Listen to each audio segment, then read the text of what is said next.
வாங்க ஒரு கத்திரிக்காய் கொஸ்து எப்படி செய்யலான்றத பார்க்கலாங்க.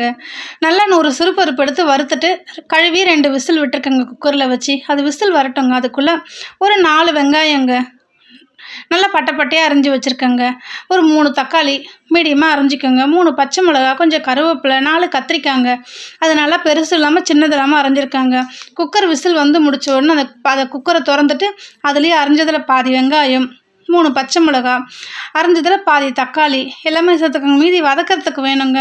இதெல்லாம் சேர்த்துட்டு நீங்கள் அரிஞ்சு வச்சுருக்கீங்கல்ல கத்திரிக்காய், பெருசாகவும் வேணாம் சின்னதாகவும் வேணாம், அரிஞ்சு வச்சுருக்க கத்திரிக்காய் தூக்கி அதில் சேர்த்துருங்க. அதை சேர்த்து முடிச்சதுக்கப்புறம் தேவையான அளவுக்கு மஞ்சத்தூள் போட்டுக்கோங்க.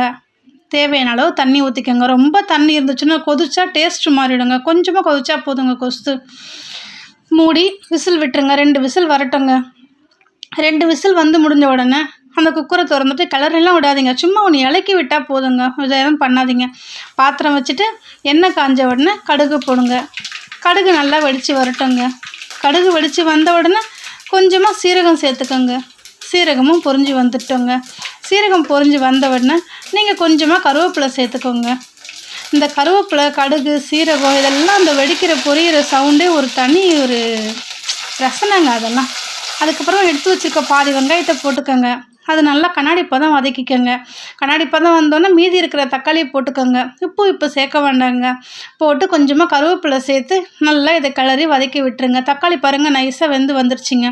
வீட்டில் இருக்க குழம்பு மசாலா தாங்க சேர்த்துருக்கேன். ரொம்ப காரம் வேண்டாங்க. பச்சை மிளகா வேறு சேர்த்துருக்கோம். கொஸ்துக்கு காரம் அதிகமாக வேண்டாம். மிளகாத்தூள் போட்டு ஒன்று கலந்து விட்டுருங்க. வேக வச்ச பருப்பும் கத்திரிக்காயும் தூக்கி அந்த வதக்கினதோடு சேர்த்துக்கோங்க. தேவையான அளவு உப்பை போட்டுக்கோங்க. உப்பை அவ்வளோதாங்க. 2 கொதிச்சு வந்தோடனே கொஞ்சமாக கொத்தமல்லி தூவி பரிமாறுங்க. இந்த மாதிரி ஒரு செஞ்சு பாருங்கள். சூப்பராக இருக்குங்க. எங்கள் வீடியோ பிடிச்சா எங்களுக்கு லைக் பண்ணுங்கள். எங்களுக்கு எல்லோரும் சப்ஸ்கிரைப் பண்ணுங்கள்.